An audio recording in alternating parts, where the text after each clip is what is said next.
Graham, another home win, another clean sheet as well. How pleased were you with that one? Really pleasing. Obviously thought we started really well first 15-20 minutes. Got right on top in the game. Deservedly went one ahead, and then as we knew, they came back into the game. Second 20-25 minutes of the first half. They're a good team. I know people look at league table and say like, oh, how can you say that? But I watched them against Bamber Bridge and they should have won the game. Bamber Bridge are a good team. Bobby's got them well organised. They've got threats. And yeah, we knew we had to be good today to take all 3 points, and we were. Setting the tone early on like you did, how important was that? Yeah, we talked about the 3 tackles leading up to the penalty. So just competing, getting the tone right from the start, getting our energy levels right, and then hoping for little bits of quality. Now, what I will say on the day is if we'd have just tidied up our quality in certain areas, we would have created a lot more clear-cut chances, and that's what we've got to do the work on now, because we're doing some great things, and on another day we could have, like I say, carved open some more real clear-cut chances today, because there was good situations that kind of petered out into not much really, and that's where we need to make our improvements now. You mentioned earlier on that Radcliffe are a really good side. They've been in good form over the last couple of months under Bobby Grant. So it must be an excellent result for you to... It's sent me programme notes, Stan. They are good. I was impressed with them on Tuesday.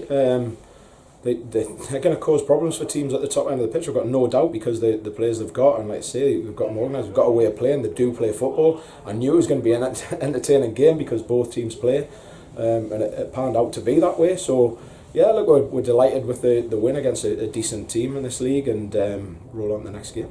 And at certain times it did put us under some pressure, but stood up to it quite well. Jack Bodnam in particular put in a great performance at the back there. Yeah, again, Jack was excellent, but I don't think you can single him out. I think that, again, from Scott, looked really tidy with his feet, didn't have a great deal to do with his hands, but what he did well. Back four were magnificent, so the 2 centre-backs, the 2 full-backs. And then, yeah, aided by the midfield and the forwards. I just thought we got a lot of things right today, which is pleasing to see. And now we just need to tidy up a few things. You mentioned Scott Maloney, a big day from today's debut. You looked really composed on the ball, didn't you? Yeah, he does. And we knew that. Obviously did some digging on him. Good character, good confidence, good composure, which we obviously need in our team. So yeah, he helped us out by giving us that extra player at the back to be able to play through the first line of their defence. So yeah, pleased with his contribution. After these last 3 games and the last 3 performances as well, do you really feel like you're starting to put something together now? Yeah, we knew even before that. Look, obviously the standout disappointment was the Hyde game. We knew we were in decent form before that, and that first half was just so disappointing. It's not true, but from there, we felt like we could have maybe snuck the 3 points at Whitby. We did well to get the 3 points against Scarborough, another good team in form. We've just beat another form team today, so yeah, we know the confidence is high. And again, if we can just tidy those things that I'm talking about up, we'll make the game a lot easier for ourselves. A really busy period coming up now as well, so it's really important to go into this in good form. Yeah, absolutely. We've got some good, tough games coming up. I say in this league you don't get any easy games, but we have got some of the top teams in the league in a row.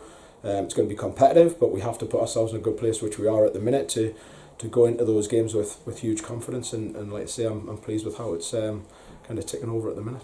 The next one's Ashton on Tuesday, always a difficult place to go. We've been there quite a lot of times over the last couple of years. Yeah, it is. It's always a tough game. We're not sure if the game's going to be on because they're obviously off with COVID, as we were last week. So we wish everyone there all the best. Hope they're all well. And we'll see. We'll wait for the news to see if the game's going ahead or not. But we can't wait for the next game. So let's hope it's on. Let's hope we go there, put on another performance, and try our best to get the 3 points. Like I say, the main thing for them is making sure everyone's okay. Just finally, word on the injury front. I know Jordan Hunter's really knocking on the door now, and he's back in training this week. Yeah, so full contact now for Jordan. So yeah, it's just a case of getting him another week's worth of full contact training. Confidence is brewing. He's been knocked on his backside a couple of times onto his arm, so I think he's grown in confidence in terms of that.